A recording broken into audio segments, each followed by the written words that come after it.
ہمارے چینل سے جڑنے کے لیے یوٹیوب پر آسان تفسیر قرآن سبسکرائب کریں۔ الصلاة والسلام علیک یا رسول اللہ، الصلاة والسلام علیک یا حبیب اللہ، الصلاة والسلام علیک یا نور اللہ، صلی اللہ تعالی علیہ وسلم۔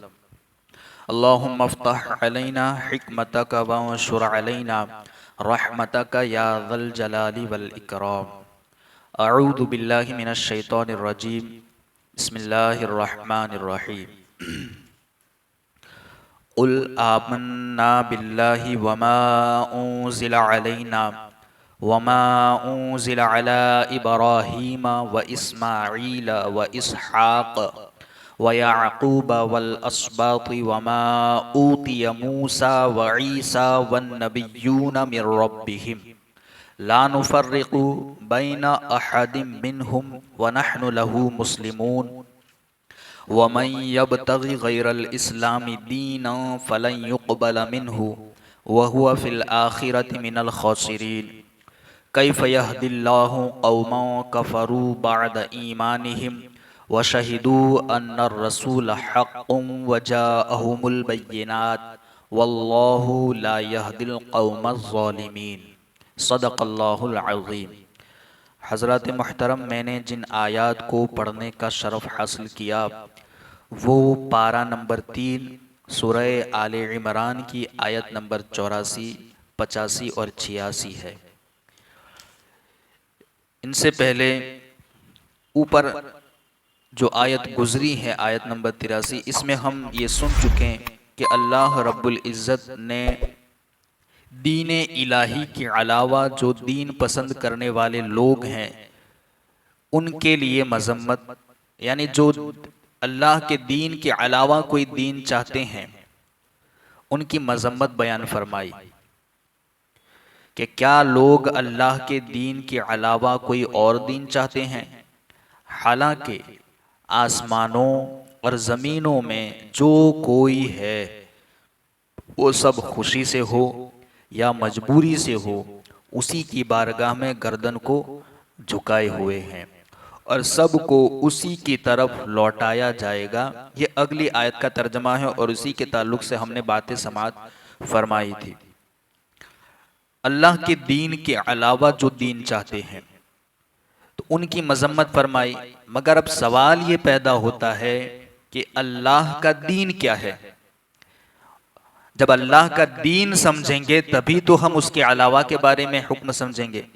تو اللہ کا دین کیا ہے اسی کو بیان فرمانے کے لیے اللہ رب العزت نے اپنے پیارے حبیب سرکار دو عالم صلی اللہ علیہ وسلم کو ارشاد فرمایا، قل آمنا باللہ وما انزل علینا وما انزل علی ابراہیم واسماعیل واسحاق ویعقوب والاسباط وما اوتی موسیٰ وعیسیٰ والنبیون من ربهم۔ اور تم یوں کہو کہ ہم اللہ پر اور جو ہمارے اوپر نازل کیا گیا ہے اس پر، یعنی اللہ کا دین کیا ہے کہ اے محبوب تم واضح طور پر فرما دو، یعنی آپ کہیے، آپ فرما دیں کہ ہم اللہ پر اور جو ہمارے اوپر نازل کیا گیا ہے اس پر، اور جو ابراہیم اور اسماعیل اور اسحاق اور یعقوب اور ان کی اولاد پر نازل کیا گیا ہے اس پر، اللہ پر، اللہ کے ایک ہونے پر، اللہ تعالیٰ کے بارے میں جتنے بھی عقائد ہے ان تمام پر، اس کی تمام صفات پر، اس کے واحد و یکتا ہونے پر، اور جو کچھ اس نے ہم پر نازل کیا ہے اس پر، ابراہیم پر جو نازل کیا اس پر، اسماعیل پر جو نازل کیا اس پر، اسحاق پر، یعقوب پر اور ان کی اولاد پر، اور جو کچھ نازل کیا گیا ان پر، اس پر ہم ایمان لاتے ہیں۔ اللہ کا دین کیا ہے؟ اللہ کا دین یہی ہے کہ حضرت آدم علیہ السلام سے لے کر ہمارے نبی تک تمام نبیوں نے جس دین کی دعوت دی اس دین پر ایمان لانا یہی اللہ کا دین ہے۔ جو کچھ اللہ نے نازل کیا اس پر ایمان لانا یہی اللہ کا دین ہے۔ تو ان تمام نبیوں پر، ان تمام کتابوں پر، ان تمام صحیفوں پر ہم ایمان لاتے ہیں، اور جو موسیٰ اور عیسیٰ اور نبیوں کو ان کے رب کی طرف سے دیا گیا اس پر بھی ایمان لاتے ہیں۔ ہم موسیٰ پر بھی ایمان لاتے ہیں اور عیسیٰ علیہ السلام پر بھی ایمان لاتے ہیں، اور جو کچھ ان کے رب کی طرف سے انہیں دیا گیا، یعنی کہ ہم توریت پر بھی ایمان لاتے ہیں، ہم انجیل پر بھی ایمان لاتے ہیں۔ ہم ایمان لانے میں ان میں سے کسی کے درمیان فرق نہیں کرتے۔ ہم انبیاء کرام علیہم السلام کے اوپر یا ان کی کتابوں کے اوپر ایمان لانے میں ان کے درمیان فرق نہیں کرتے، جیسے یہود و نصارہ کرتے ہیں کہ وہ بعض نبیوں کو تو مانتے ہیں مگر بعض نبیوں کا انکار کرتے ہیں۔ تو ہم ایسا فرق نہیں کرتے۔ یہ ہے اللہ کا دین کہ تمام نبیوں کو مانا جائے، تمام نبیوں کی کتابوں کو مانا جائے۔ یہ اور بات ہے کہ بعد والوں نے ان آسمانی کتابوں میں اپنی طرف سے تحریف کر دی، رد و بدل کر دیا، مگر جو اللہ نے نازل کیا تھا ہم اس پر اور نبیوں پر ایمان لاتے ہیں، ان میں فرق نہیں کرتے، اور ہم اسی کی بارگاہ میں گردن جھکائے ہوئے ہیں۔ یہ اس آیت کا ترجمہ ہے۔ یہودیوں اور عیسائیوں نے تو یہ کیا کہ کچھ نبیوں اور کتابوں پر ایمان لائے اور کچھ پر نہیں، یعنی یہود و نصارہ جو تھے ان کا معاملہ یہ تھا کہ وہ کچھ نبیوں کو مانتے تھے، کچھ کتابوں کو مانتے تھے اور کچھ کو نہیں مانتے تھے، کچھ پر ایمان لائے کچھ پر نہیں لائے۔ ان کے مقابلے میں مسلمانوں سے فرمایا جا رہا ہے، ایک طرف تو یہود و نصارہ جن کا ماننا یہ ہے کہ وہ کچھ کو مانتے ہیں کچھ کو نہیں مانتے، اس کے مقابل میں ہے مسلمان، اور مسلمانوں سے یہ کہا جا رہا ہے کہ تم سب نبیوں اور سب کتابوں پر ایمان لاؤ۔ محبوب سے کہلوایا گیا کہ اے محبوب تم فرما دو کہ ہم سب ایمان لائیں تمام نبیوں پر اور تمام نبیوں کی کتابوں پر، خواہ وہ ابراہیمی صحیفے ہوں یا حضرت موسیٰ و عیسیٰ علیہم السلام کی کتابیں یا دیگر انبیاء علیہم السلام کے صحیفے، ہم سب کو ماننے کا حکم، ہمیں سب کو ماننے کا حکم ہے، البتہ ہمارا عمل صرف قرآن پر ہوگا، ہمارا عمل صرف قرآن پر ہوگا، مگر ماننے میں تو ہم سب کو مانتے ہیں مگر عمل کرنے میں ہم صرف قرآن پر عمل کریں گے۔ ہمارا عمل صرف قرآن پر ہوگا اور ہماری اطاعت و اتباع صرف حضور پر نور محمد مصطفیٰ صلی اللہ تعالی علیہ وسلم کی ہوگی۔ جیسا کہ ایک روایت کے مطابق یہ کہا گیا کہ اللہ رب العزت نے تمام آسمانی کتابوں کے علم کو اور تمام آسمانی کتابوں کے علوم کو اللہ نے قرآن میں جمع فرما دیا ہے۔ تو ہم قرآن کو ماننے والے ہیں، یعنی کہ ہم تمام آسمانی کتابوں کو ماننے والے ہیں۔ تو اطاعت و اتباع صرف حضور پر نور محمد مصطفیٰ صلی اللہ علیہ وسلم کی ہوگی۔ اب اس آیت میں اللہ رب العزت نے اپنے حبیب مکرم صلی اللہ علیہ وسلم کی زبان پاک سے اس حقیقت عظمیٰ کا اعلان کروایا جا رہا ہے کہ دین الہی اسلام ہی ہے، یعنی اللہ کا دین اسلام ہی ہے۔ سب انبیاء و رسول اپنے اپنے زمانے میں اس کی تبلیغ فرماتے رہے۔ جو دین الہی ہے وہ اسلام ہی ہے، اور اسلام ہی کی تمام نبی اپنے اپنے زمانے میں اس کی تبلیغ فرماتے رہے۔ اور اب حضور کہہ رہے ہیں میں بھی اسی دین کا داعی اور مبلغ بن کر آیا ہوں۔ یہ اللہ اپنے محبوب سے کہلوا رہا ہے کہ دین اسلام تو وہی ہے جو تمام نبیوں نے جس کی دعوت دی۔ اب حضور سے یہی کہلوا دے کہ میں بھی اسی دین کا داعی اور مبلغ بن کر تشریف لایا ہوں۔ اسی لیے وہ تمام مقدس ہستیاں جن کو بارگاہ الہی سے نبوت کا شرف بخشا گیا اور ان پر جو کتابیں نازل ہوئی، میں اور میرے ماننے والے ان سب کی صداقت کو تسلیم کرتے ہیں۔ یہ اعلان نبی پاک کی زبان سے اللہ کروا رہا ہے کہ ان مقدس ہستیوں پر جن کو اللہ رب العزت نے نبوت کا منصب عطا فرمایا اور ان پر جو کچھ اللہ نے نازل فرمایا، ان تمام پر میں اور میرے ماننے والے ان کی صداقت کو تسلیم کرتے ہیں، اور ہمارا یہ شیوا نہیں کہ بعض کو مانے اور بعض کو نہ مانے۔ یہ ہے دین محمدی کی وہ وسعت اور گہرائی کہ جو ہر حق کو اپنے دامن میں سمیٹے ہوئے ہے۔ یہ ہے دین محمدی کی وہ وسعت کہ جس کے اندر اتنی وسعت ہے کہ تمام نبیوں کا دین اس کے اندر ہے، اس کی گہرائی ہے جو ہر حق کو اپنے دامن میں سمیٹے ہوئے ہیں، جہاں کسی قومی، وطنی، نسلی عصبیت کی گنجائش نہیں، اس دین قیم کی روح تمام ان عناصر سے پاک ہے جو ایک انسان کو انسان سے ملنے نہیں دیتے۔ یہ کسی خاندان یا نسل کے خدا کا دین نہیں بلکہ رب العالمین کا دین ہے، اور اس کا داعی صرف بنی اسرائیل کی کھوئی ہوئی بھیڑوں کو جمع کرنے کے لیے نہیں بھیجا گیا، بلکہ وہ رحمت للعالمین ہے جو سارے عالم انسانیت کی شیرازہ بندی کے لیے مطلع وجود پر جلوہ نما ہوا۔ یعنی صرف کسی قوم کے لیے، کسی ایک خطے کے لیے، کسی ایک شہر کے لیے، کسی ایک ملک کے لیے نہیں بھیجے گئے، بلکہ یہ وہ نبی ہیں جو تمام عالم کے لیے انہیں رحمت بنا کر کے بھیجا گیا ہے، انہیں محسن انسانیت بنا کر کے بھیجا گیا ہے۔ اس لیے صرف یہی دین انسانی اتحاد کے لیے اساس محکم ثابت ہو سکتا ہے۔ یہی دین ہے جو تمام دینوں پر عمل کرنے کی جس میں گنجائش ہے۔ عزیزان ملت اسلامی، اگلی آیت کہ وَمَن يَبْتَغِي غَيْرَ الْإِسْلَامِ دِينًا فَلَن يُقْبَلَ مِنْهُ وَهُوَ فِي الْآخِرَةِ مِنَ الْخَاسِرِينَ، اور جو کوئی اسلام کے علاوہ کوئی اور دین چاہے گا۔ اب ہم نے یہ تو سمجھا کہ دین اسلام کیا ہے، اس کی وسعت کیا ہے، اس کی گہرائی کیا ہے۔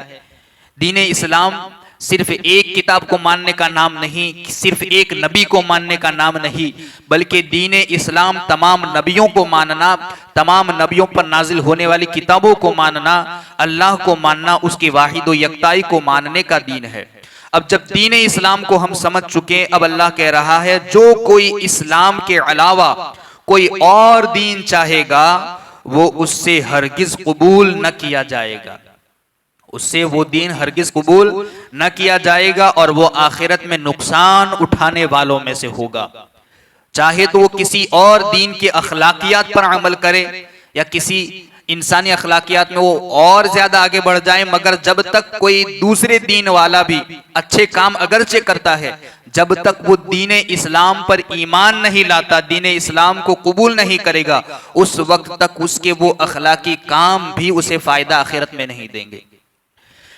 وَمَن يَبْتَغِي غَيْرَ الْإِسْلَامِ دِينًا، جو کوئی اسلام کے علاوہ کوئی اور دین چاہے گا، یعنی اللہ تعالیٰ نے واضح طور پر قرآن پاک میں کئی جگہ فرما دیا ہے کہ ان الدین عند اللہ الاسلام، کہ اللہ کے نزدیک تو پسندیدہ دین دین اسلام ہے۔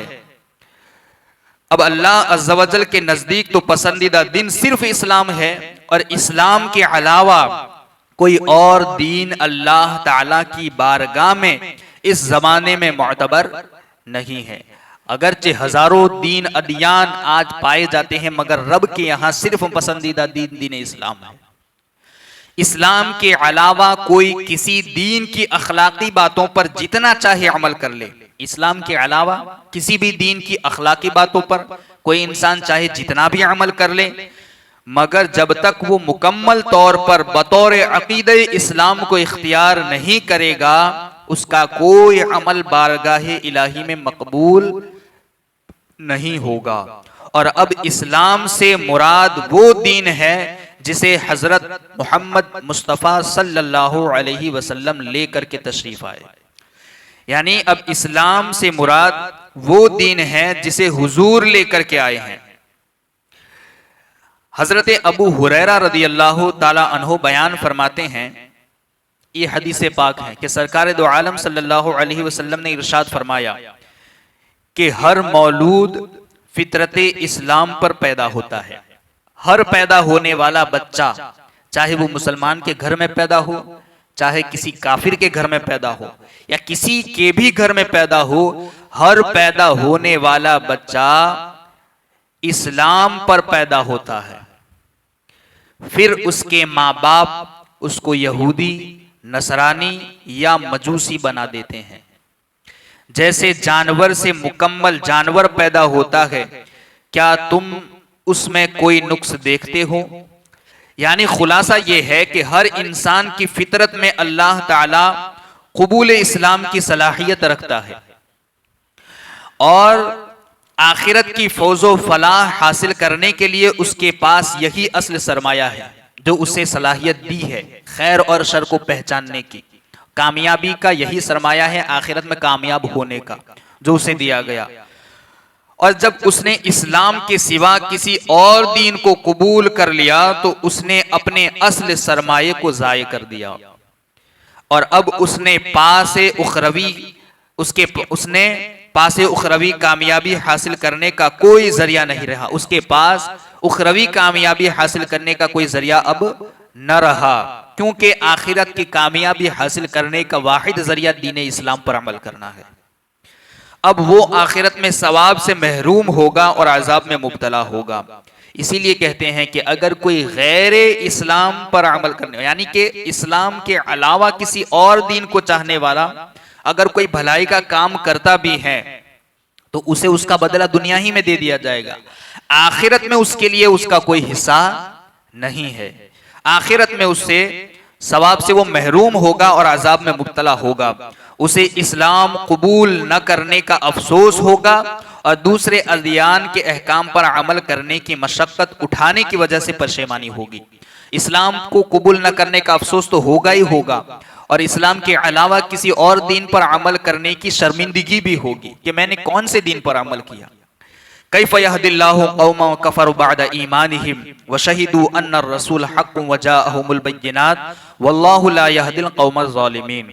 اللہ ایسی قوم کو کیسے ہدایت دے گا جنہوں نے ایمان کے بعد کفر کو اختیار کیا اور وہ اس بات کی گواہی دے چکے تھے کہ یہ رسول سچا ہے اور ان لوگوں کے پاس روشن نشانیاں بھی آ چکی تھیں اور اللہ ظالموں کو ہدایت نہیں دیتا. کیف یہدی اللہ قوما کفروا، اللہ انہیں کیسے ہدایت دے، ایسی قوم کو کیسے ہدایت دے جنہوں نے ایمان کے بعد کفر کو اختیار کیا. یعنی کہ حضرت عبداللہ بن عباس رضی اللہ تعالیٰ عنہما بیان فرماتے ہیں کہ یہ آیت ان یہودیوں اور عیسائیوں کے علماء کے متعلق نازل ہوئی جو نبی آخر الزمان صلی اللہ علیہ وسلم کی تشریف آوری سے پہلے لوگوں کو خوشخبریاں دیتے تھے. حضور کے دنیا میں تشریف لانے سے پہلے اپنی آسمانی کتابوں میں وہ ساری نشانیاں پڑھ کر کے لوگوں کو خوشخبری دیتے تھے کہ وہ نبی آخر الزمان ایسے ہیں، ان کی یہ علامتیں ہیں، ان کی یہ نشانیاں ہیں. لوگوں کو خوشخبریاں دیتے تھے. تاجدار رسالت صلی اللہ علیہ وسلم کے طفیل سے دعائیں کرتے تھے، آپ کے وسیلے سے دعائیں بھی مانگتے تھے. لیکن آپ صلی اللہ علیہ وسلم کی تشریف آوری کے بعد اپنے مفادات اور حسد کی وجہ سے آپ صلی اللہ علیہ وسلم کے مخالف ہو گئے. حضور کی تشریف آوری کے بعد حضور سے بغض اور حسد کی وجہ سے، اپنے مفادات کی وجہ سے آپ صلی اللہ علیہ وسلم کی ذات سے انہوں نے انکار کر دیا اور آپ کے مخالف ہو گئے. اب یہاں دیکھیں کیف یہدی اللہ قوما کفروا، اللہ ایسی قوم کو کیسے ہدایت دے گا. مگر اللہ ہدایت کیسے دے گا تو اللہ کی ہدایت کیا ہے؟ اللہ کی ہدایت کے بارے میں یہ ہے کہ اللہ رب العزت کی ہدایت کیا ہے. اللہ رب العزت کی ہدایت یہ ہے کہ اللہ نے ایک انسان کو پیدا فرمایا اور اس انسان کو پیدا فرمانے کے بعد اس کے سامنے خیر اور شر کے دو راستوں کو بھی پیدا فرمایا. خیر اور شر کے دو راستے پیدا فرمانے کے بعد اس خالق کائنات نے اس انسان کو خیر اور شر کو پہچاننے کے لیے، ان کے درمیان فرق کرنے کے لیے، ان کے درمیان تمیز کرنے کے لیے انسان کو عقل دی. اور اس عقل کے اندر، اس عقل کے ذریعے اللہ نے خیر اور شر کو پہچاننے کی صلاحیت عطا فرمائی. پہلے تو انسان کو پیدا فرمایا، خیر اور شر کے دو راستے پیدا فرمائے، پھر ان خیر اور شر کے راستوں میں سے صحیح راستے کو چننے کے لیے اللہ نے انسان کی عقل میں وہ صلاحیت پیدا فرمائی کہ وہ پہچان سکے کہ بھلائی کس میں ہے. اور پھر اسے ایسے ہی چھوٹا نہیں رکھا بلکہ عقل کے اندر صلاحیت دینے کے بعد اس اللہ رب العزت نے اپنی معرفت حاصل کرانے کے لیے، اپنے پسندیدہ اعمال کی طرف بلانے کے لیے اور اپنے ناپسندیدہ اعمال سے روکنے کے لیے، بات سمجھ میں آ رہی ہے، اللہ نے ایک انسان کو پیدا فرمایا. خیر یعنی بھلائی کا راستہ، برائی کا راستہ، دو راستے بھی اس کے سامنے رکھیں اور اللہ نے پھر انسان کو عقل بھی دی، عقل کے اندر صلاحیت بھی دی کہ اس کے ذریعے وہ پہچان سکے کہ اچھائی کس طرف ہے، برائی کس طرف ہے.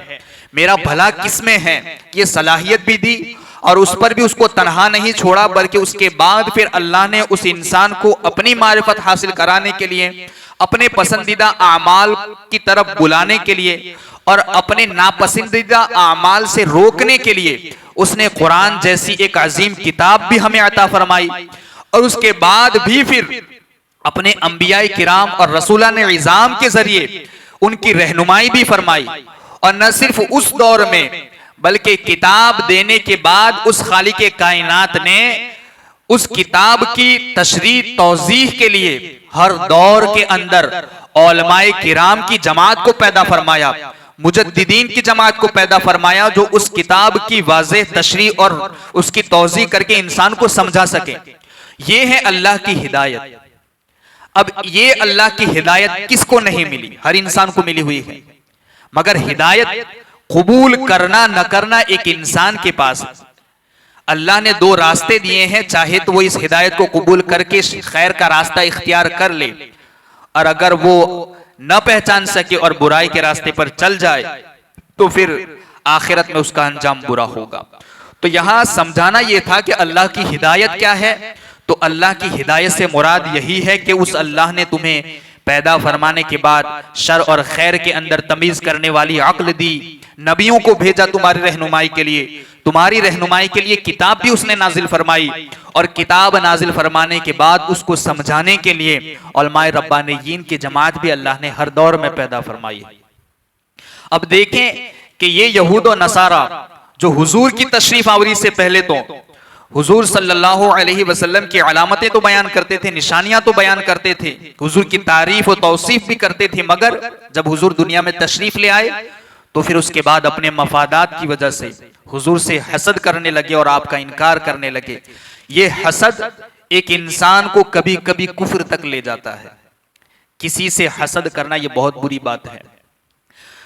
ان کے بارے میں فرمایا کہ اللہ تعالیٰ ایسی قوم کو کیوں ہدایت دے گا؟ یعنی پہلے تو مانتے تھے، حضور کے آنے سے پہلے تو حضور کی تعریفات بھی بیان کرتے تھے، آپ کی علامتیں، آپ کے بارے میں جو نشانیاں بیان کی گئی وہ ساری چیزیں بیان کرتے تھے، آپ کے وسیلے سے دعائیں بھی کرتے تھے، مگر اس وقت ایمان لائے، اس وقت تو قبول کیا، مگر بعد میں اس کا انکار کر دیا۔ تو اللہ ایسی قوم کو کیوں ہدایت دے گا جنہوں نے ایمان کے بعد کفر کو اختیار کیا، حالانکہ پہلے وہ اس بات کی گواہی دے چکے تھے کہ یہ رسول سچا ہے۔ مراد یہ ہے کہ اللہ تعالیٰ ایسی قوم کو کیسے ایمان کی توفیق دے جو جان پہچان کر منکر ہو گئی، جو جانتے ہوئے بھی کسی چیز کا انکار کر دے، جو جان بوجھ کر کسی چیز سے اپنے منہ کو پھیر لے، ایسی قوم کو اللہ کیوں کر ایمان کی توفیق دے گا؟ یعنی ایسوں کو ہدایت نہیں ملتی جو جان بوجھ کر کے اپنا منہ پھیر لیتے ہیں، جو جانتے ہوئے بھی حق کو تسلیم نہیں کرتے، ایسے لوگوں کو اللہ پھر ہدایت بھی نہیں دیتا۔ اس سے معلوم ہوا کہ جان بوجھ کر حق کا انکار کرنے کی بہت نحوست ہے۔ اب وہ حق کسی بھی اعتبار سے کوئی بھی ہو، کوئی بھی چیز ہو، کسی چیز کے اندر حق ہو، حق جان بوجھ کر حق کو سمجھتے ہوئے بھی جان بوجھ کر انکار کرنے کی بہت نحوست ہے۔ نیز معلوم ہوا کہ حسد نہایت خبیث بیماری ہے۔ حسد نہایت خبیث بیماری ہے کہ اس کی وجہ سے آدمی جانتے بوجھتے انکار کر دیتا ہے، اور یہ حسد بعض اوقات کفر تک پہنچا دیتا ہے۔ جیسے یہود و نصارہ جانتے تھے کہ حضور سچے نبی ہیں، جانتے تھے کہ یہی نبی آخر الزمان ہے، مگر حسد، اپنے مفادات، اس کی وجہ سے انہوں نے حضور کا انکار کیا، حسد کی وجہ سے انکار کیا، اور یہی حسد انہیں کفر تک لے گیا۔ تو جان بوجھ کر بھی کسی چیز کو تسلیم نہ کرنا، حق کا انکار کر دینا، ایسے لوگوں کو پھر اللہ کی ہدایت نہیں ملتی۔ یہی قرآن کا مفہوم ہے۔ اللہ رب العزت کہی سنی باتوں پر ہم سب کو عمل کی توفیق عطا فرمائے۔ اللہم ربنا نور قلوبنا بالقرآن وزین اخلاقنا بالقرآن ونجنا من النار بالقرآن وادخلنا فی الجنة بالقرآن۔ اللہم ارزقنا تلاوت القرآن، اللہم اہدنا ہدایت القرآن، اللہم ربنا آتنا شفاعت القرآن، وصلی اللہ تعالی علی خیر خلقہ ونور عرشہ محمد وعلی آلہ واصحابہ اجمعین برحمتک یا ارحم الراحمین۔